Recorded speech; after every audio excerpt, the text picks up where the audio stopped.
Hey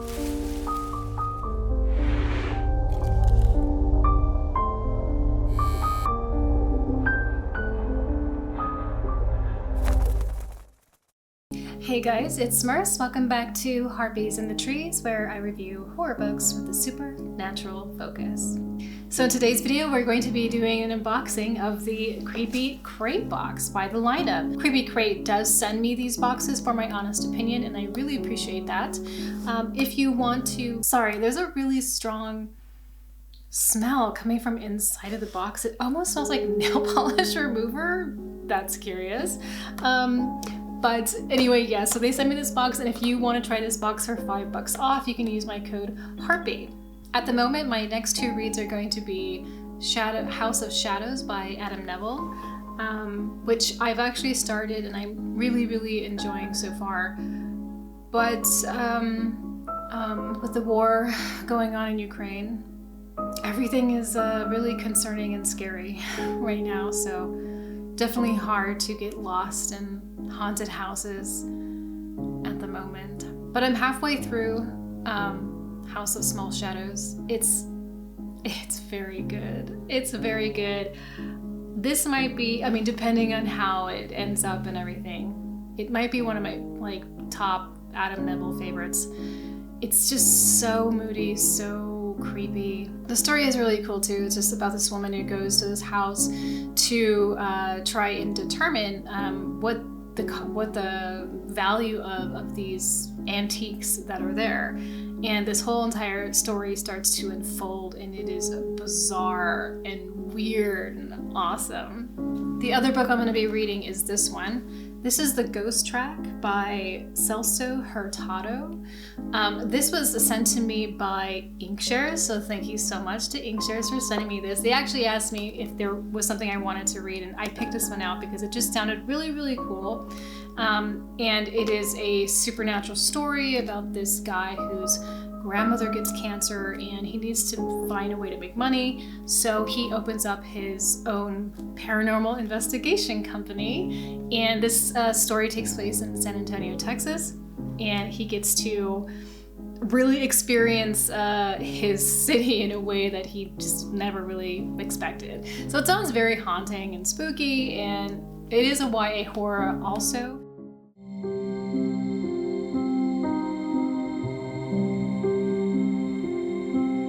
So let's open this up and see what's the smell in here. I hope nothing broke open or anything. That would suck.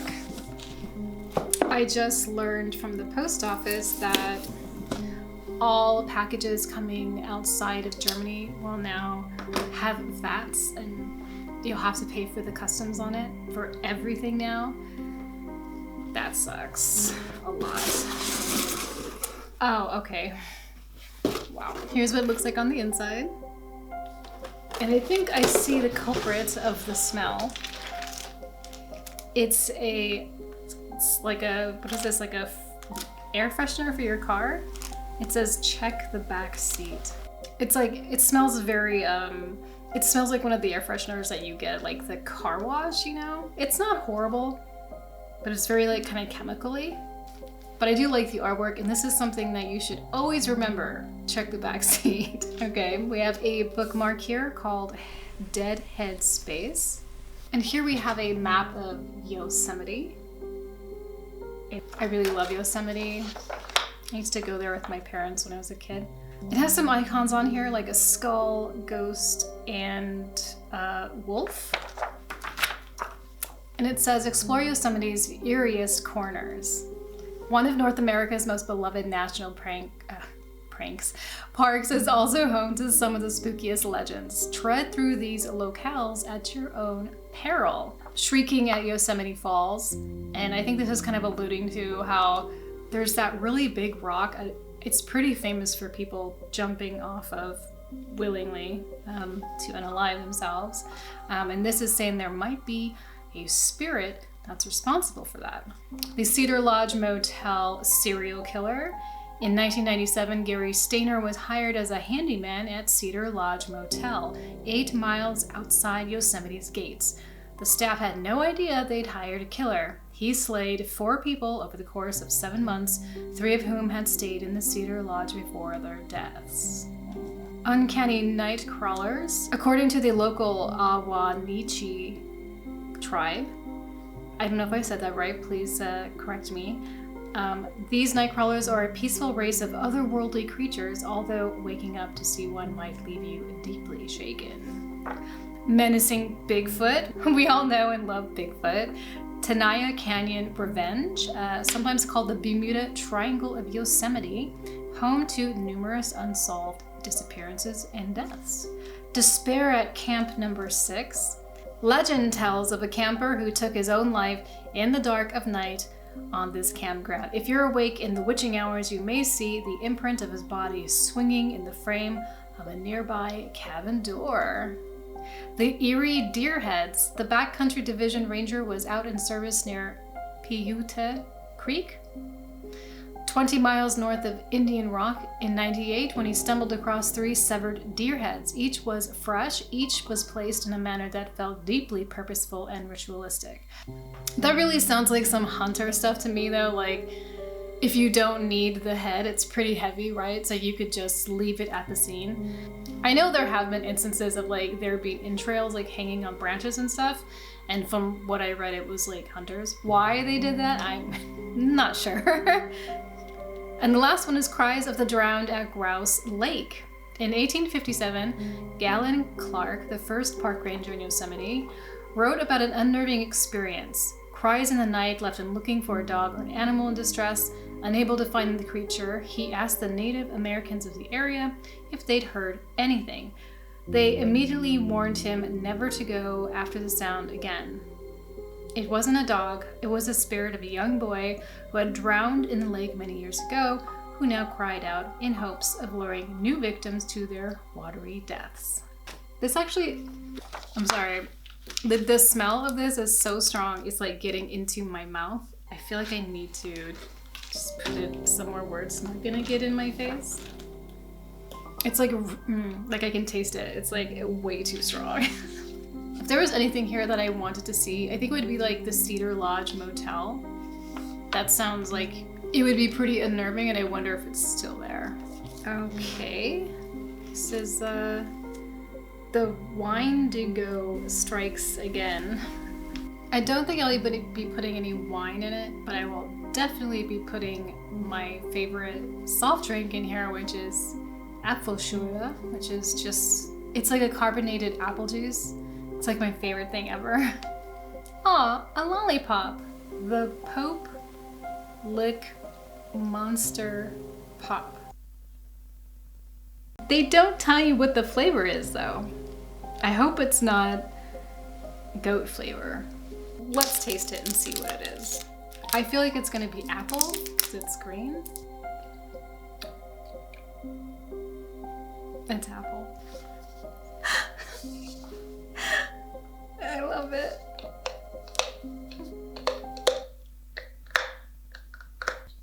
I cannot get it on here. Oh shit. A werewolf, I believe, on it. I like fun, stupid cups, so this is just kind of awesome. I love that it's like the spoiler card, but let's wait on that. Ooh. Advanced Reader's Copy, The Girl in the Corn by Jason Ofut. Fairies don't exist, Thomas Cavanagh's parents say. But the events said one night, when he follows a fairy into the cornfield on his parents' farm, prove them wrong. Years later, he is still haunted by what he saw that night. One day he crosses paths with a beautiful young woman and the troubled young man he first met as a kid while under psychiatric care. After his encounters in the cornfield, has fate brought them together? Are they meant to join forces to save the fairy world and their own, or is one of them not who they claim to be? What an unusual story. I would have never ever guessed in a million years that this was going to be about fairies. It's sort of making me think of Return to Oz a little bit. Because like in that movie, like Dorothy is like seen a psychiatrist and like her whole family, you know, thinks that she's having these like mental issues because she claims that she was in the Emerald City and all this kind of stuff, so they think that she's like Looney Tunes. So I'm definitely getting that kind of vibe from it. Let's read the spoiler card. Every locale has them, those spooky stories that keep listeners up late in the night. Some stories transcend town, state, and even country borders, while others are strictly local affairs. In the February-March Creepy Crate, we're celebrating the legends that give us the goosebumps. From New Orleans' most terrifying creatures to the oft-repeated high-beam serial killer chiller, this month's items will have you exploring new urban legends and folklore, or revisiting the scares of your youth. I'm trying to think back to like the scares of like my youth, like things that I was like really afraid of. I mean, I think besides war, besides serial killers, I don't know really. I don't think I was like afraid of like Bigfoot, for instance, or witches and things like that. I don't really think I was afraid of those type of things, but I'm sure there's something in there somewhere. I'm just not remembering. The Girl in the Corn. It says here, this paranormal terror will keep you guessing and jumping till the very last page. Paranormal terror. I like the sound of that. The ebook is The House of Bones by Dale Bailey. And again, they're keeping up with that QR code, which is just so helpful. Way better than just like getting an email link, because I would never get them. A housing project once built with high hopes of helping its community lays abandoned in Chicago. As soon as its doors opened, it became clear that Dreamland was home to an evil far beyond what any human inhabitants could create. And soon, its doors closed once more, putting that evil to rest. But when 5 strangers set out to live in the mostly demolished remnants of the project, they are trapped inside with the legends. I read Dreamland and all I thought of was Disenchantment, just a Dead Headspace bookmark. Any lover of horror and genre writing has to know Dead Headspace, the podcast that explores the latest and greatest in upcoming talents in horror, true crime, and the darker sides of fantasy and science fiction. I don't think I know this podcast, but because it covers like a bunch of stuff, like maybe it just really hasn't like caught my attention or anything. Man, that freshener is like killing me right now. Yosemite's Map of Terrors. It's no surprise that a parcel of land kept purposefully unsettled has a few eerie stories about its less than human inhabitants. But something about Yosemite National Park seems to draw out terror. This map will guide you to the locations of some of Yosemite's spookiest stories. Are you brave enough? I would go to all these places if there was someone willing to go with me. Like, why not, you know? And then we can like, you know, bring our wine and wine cups. Just have a party. Check the backseat air freshener. A woman drives down an eerie road. The truck behind her keeps flashing high beams. Unnerved, she eventually pulls into a gas station, where the truck driver tells her that there was a killer in her back seat the whole time. Be reminded of one of the world's most beloved urban legends every time you get in your driver's seat. And never forget to check the back seat again. I think horror fans especially probably always check the back seat just because the images that we've seen in like movies and whatever, just so like they're just burned. I forgot to mention this one, so this is the Loup-Garou Hurricane Cup. New Orleans is home to many a legendary figure, from Marie Laveau to whispers of vampires galore, but this travel cup celebrates 2 of New Orleans' finest offerings, hurricane glasses, invented in a beloved New Orleans bar, and the Loup-Garou, the NOLA answer to the werewolf. This humanoid creature with the head of a dog or wolf roams the swampy environs of New Orleans in the dead of night. The Wendigo carrying bag. This gluttonous creature of the Northeast Americas strikes again. This time he's hit your wine stash. Be sure not to fall under the Wendigo's influence, even if you're feeling alcohols. Tote your wine to your next legend hunting meeting with this Wendigo bag. Now let's get to the bottom of this. Below a bridge in Louisville, Kentucky, a creature lurks. Part man, part sheep, and part goat. The Pope-like monster awaits its next victim. take a look out of it instead with this lollipop commemorating the Pope Lick Creek's trestle bridge. Oh, I think that Shane and Ryan from BuzzFeed did a BuzzFeed Unsolved, and I think they went to the bridge and did like an investigation there. Investigation meaning like they tried to do like an Ouija board thing, and then like Shane was just like talking a bunch of like shit to like the goat man. So this is definitely kind of a funny box, but I'm kind of like into it a little bit. Like, so I've been getting Creepy Crate boxes for a while now.